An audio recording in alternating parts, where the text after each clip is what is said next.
So, Marchman Act. Yep. Second time. Marchman acted second time. I tried to represent myself in court. Another one of those. I'm not saying it's a bad thing. No, I mean, I thought I was gonna be like Goodwill Hunting, like this, like this young protege genius who was gonna blow the judge away. The judge stops me in the middle of my freakish rant, and says, "Son, I believe you're intoxicated right now." He was right. He was right, man. I showed up to court, and my parents are sitting over at the other bench, and it was a joke. It was a joke. I wasn't taking it as a joke, but you look back on it, and the whole thing was just ridiculous. And so the hammer drops, and he says, the judge says, 6 months in jail or 6 months in rehab. So I picked rehab. mm-hmm. Now, I've been to jail several times. I've never been to prison. I did things every day that could have put me in prison for a long time, but I've never had to go to prison, but I've been to jail 6 or 7 times, just never for very long, I picked rehab. Mm-hmm. And so they sent me to this court-ordered facility. It's a little different than the last place I went. Oh, okay. So it's not just everybody comes in. These are people who... This is somewhere that you can't really leave. Oh, okay. I gotcha. Now, if you were hell bent on escaping, you could. Okay. It was like a low security jail farm. Gotcha. But it would be difficult to leave. You might have to jump a fence or break through some people. You know what I mean? And you could make it happen, though. But that's not out of the realm of possibilities, given the people that are coming into this facility who do need help. Yes. May not be thinking clearly either. Mm-hmm. So this place, they had everybody was in one of a few different boats. Some people were Marchman acted like me. Some people were on probation, and their parole officers would come and see them there. This is kind of like a form of house arrest or something. And then they also had a prison release program, which is kind of weird for me since it was a rehab. Mm-hmm. I don't really understand. I don't remember all the details of it from then, but one of my roommates. It was like an old crack hotel that had been taken over and renovated, and in each one of the little rooms they'd put 3 bunk beds. So there'd be 6 guys, and you share the little bathroom and the little sink. If you've ever been in one of these things, you know what they look like. They're not luxurious by any means, but it was all good. And excuse me, they one of my roommates in there, I'll never forget this guy. He's jacked. He was just super huge, buff dude. He had just been in prison for 15 years. And now he had to live at this place for like maybe a year or 2. And then he would be on house arrest. And he was going to be on probation for a long time. And this was part of his like release back into freedom. So this is one of your roommates? One of my roommates. You just got out of prison for over a decade? Yes. Okay. Yeah. And I made them, and I'll never forget. I made the mistake one time. We were cleaning. We were all cleaning. This is just a side little funny story, But we were all cleaning, and the room was crowded because there's 6 of us in there, and there's these 3 bunk beds, and you got to walk around, and everybody's running into each other. And I was trying to vacuum and do our chores, and I was on the top bunk, and he was on the bottom. And so to get to the other side and get around the other people that were in there, I rolled across his bed. And he put me up against the wall.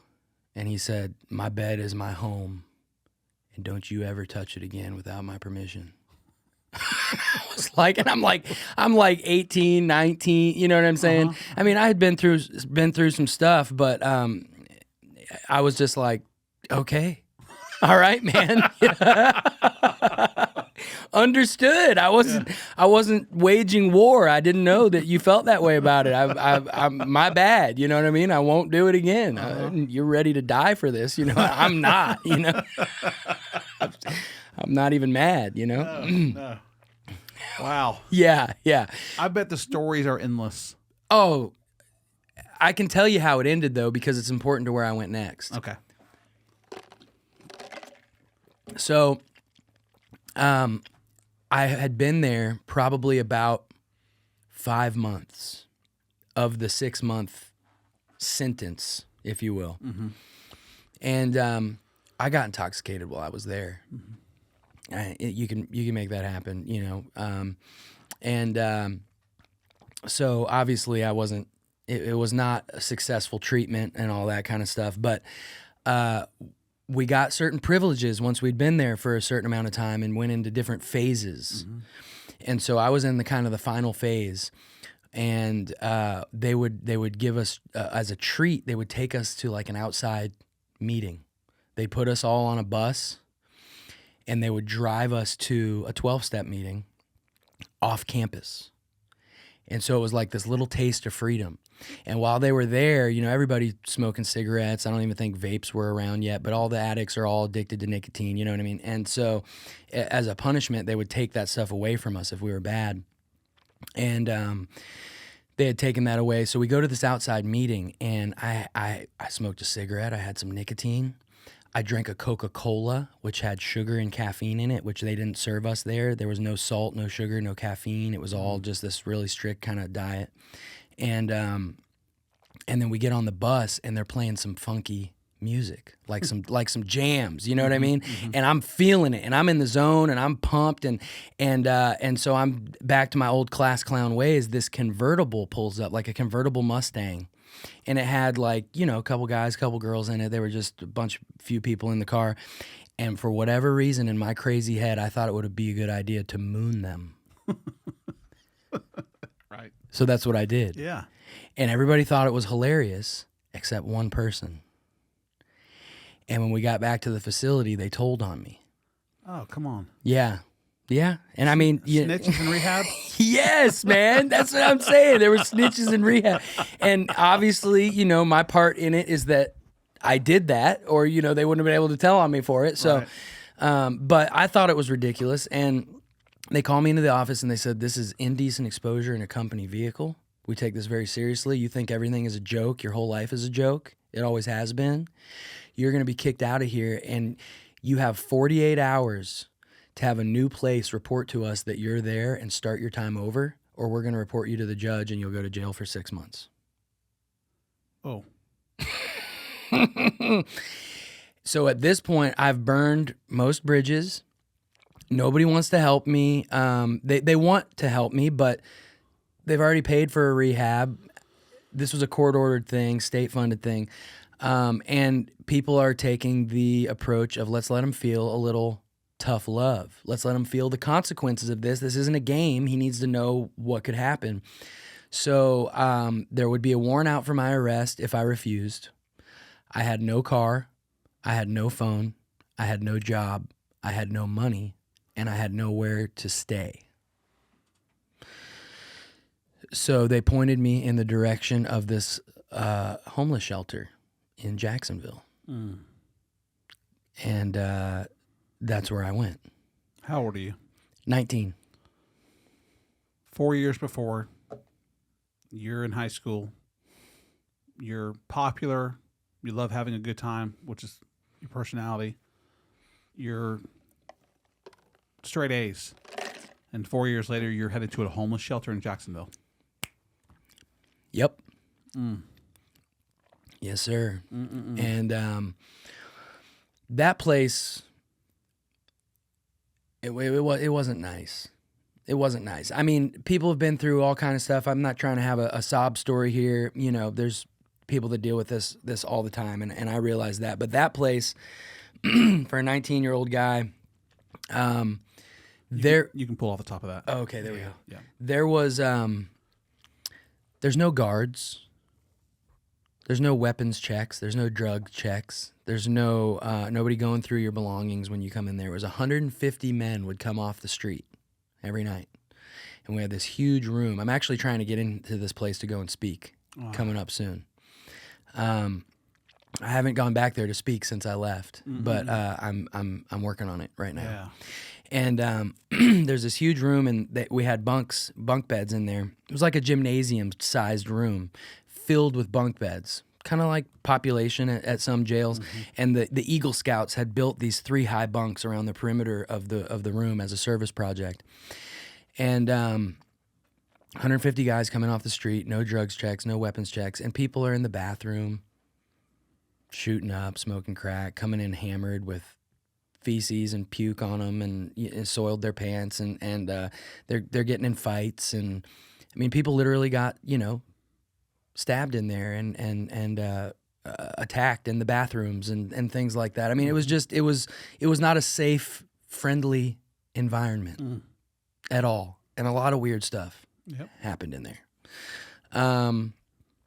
But and it wasn't a rehab. It was not a rehab. No.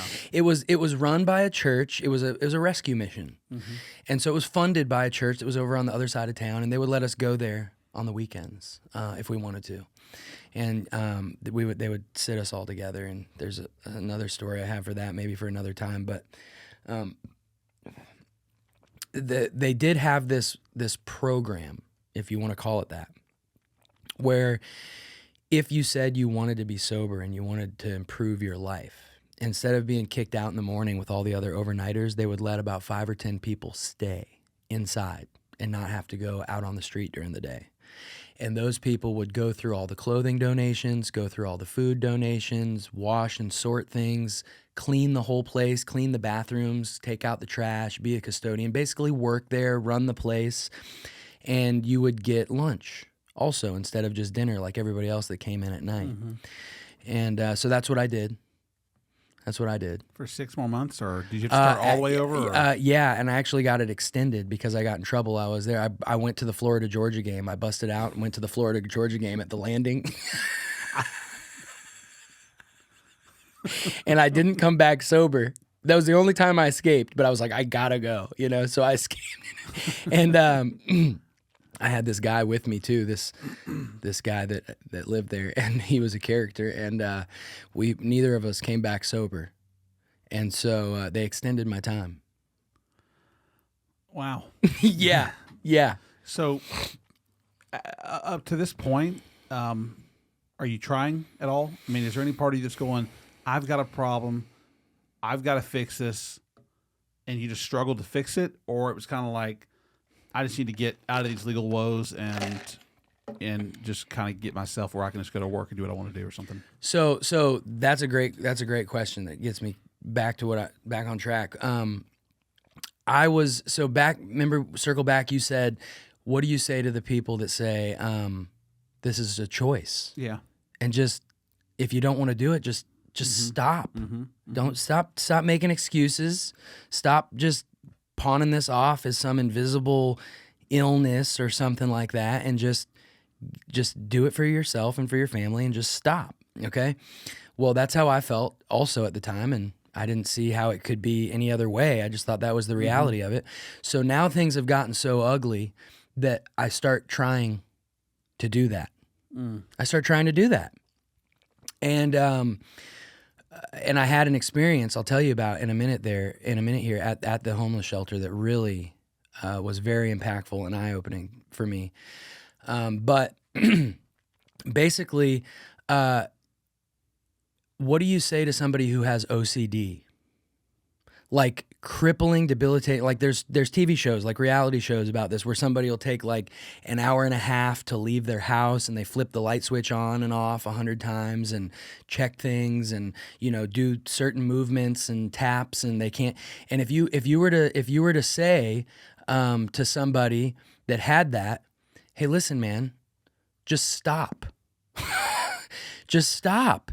You're making it harder on yourself. People are wondering what you're doing. It's going to be difficult for you to go on a date. Like, you're making your whole day, you're making things that could take 30 minutes, take 3 hours. Just stop.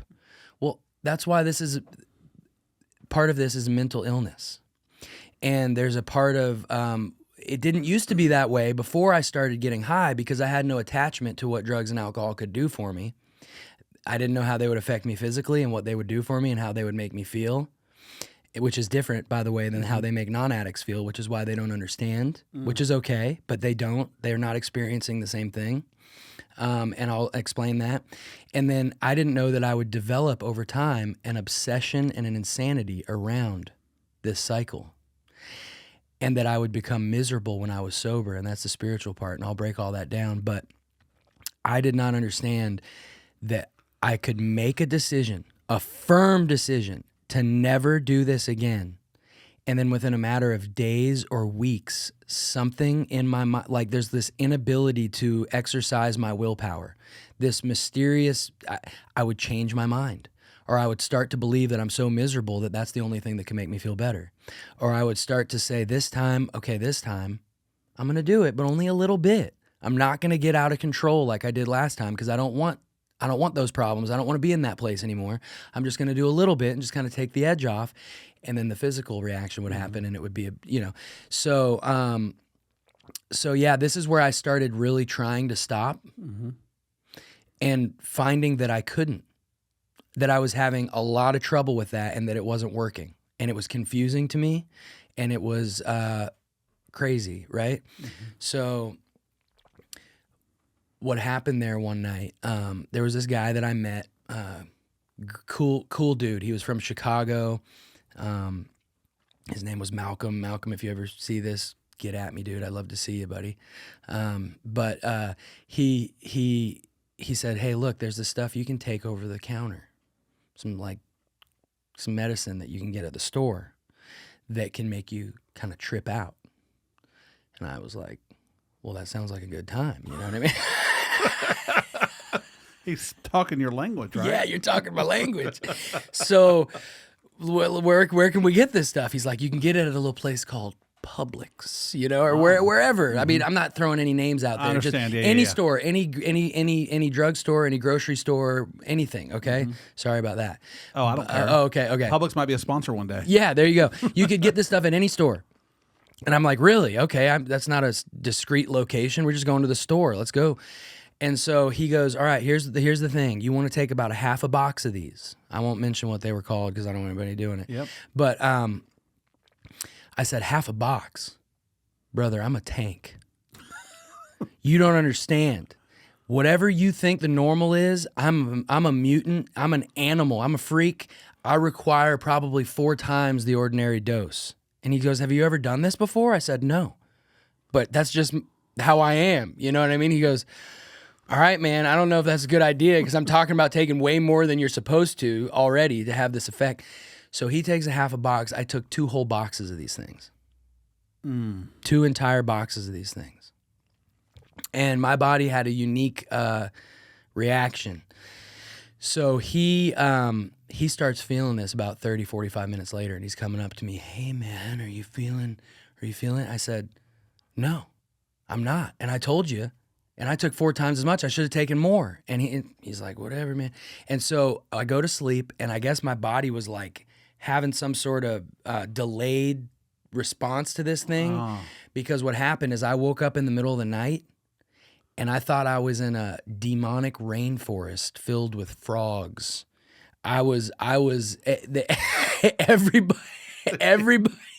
Everybody in the homeless shelter had like emphysema or bronchitis or something like that, and they're all snoring, and so I wake up in this room with 150 guys, and all I hear is and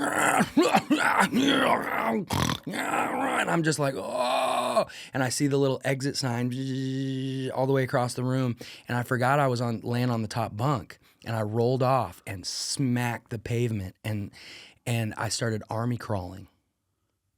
Because I couldn't move my leg, I couldn't stand up. So I started army crawling. And is it all right to tell the story? You keep on going. Okay. So I start army crawling, and obviously I'm in a different realm here. And there was this guy. He had a mustache 7 times bigger than my mustache. Okay, he looked like Yosemite Sam. He looked like a cartoon character, and especially to me in this moment. Yep. And I'm crawling across the floor trying to make it to the bathroom, this nasty floor. And I'll never forget, he just looks up at me and he opens one eye and his big mustache, and he says, "You all right, son?" And I said, "No." And I just kept crawling, you know what I mean? And I make it into the bathroom, and this is where the funny story, it has a dark side. I start projectile vomiting. I was terrified. The floor looked like it was table height. So I'm walking with my legs, picking my legs up really high like this, and I walk out to the front desk to tell this guy who's not an employee, he's just a fellow homeless guy like me that's up at the desk that night. And I go up to him and I say, don't do it now, but if I give you the signal, call the ambulance. And he's like, what's the signal? You know what I mean? I'm covered in puke. I'm walking like a crab. And I just turn around and go back into the thing. He never called the ambulance. I go back into the bathroom and just empty myself out. And I was laying down on the floor, and I was absolutely convinced that I was going to die. And I had this thought, I can't die, which sounds great. You know, that doesn't mean it's going to work out like that. But I thought, I can't die. And the reason is because I had kind of a life flash before your eyes kind of a moment. I mean, this was the end. I've overdosed a bunch of different times and had my life saved at the hospital, but this was terrifying. You know, I was in another realm, and I'm laying on one of the nastiest floors in North America, wearing nothing, covered in puke in the bathroom. And I thought, this is the legacy that I'm going to leave to my mom. Oh, my son was a great boy. He passed away, covered in puke from an overdose at a homeless shelter on the bathroom floor. And I started praying. I hadn't prayed in a long time. I started praying, and I said, God, please help me survive this, and I will never get high again. And I meant it. Well, he kept up his end of the bargain, but I did not keep up mine. I had another about 2.5 years in me. And that's when I really started to realize that no matter how hard I would try, because I tried after that, oh my gosh. I mean, I let him take me on the bus to the church that weekend. I got baptized. I started reading and praying and thinking and trying to look for any positive thing I could do. And it didn't last a month. And it is bewildering, it is confusing, it is weird, but I didn't last a month.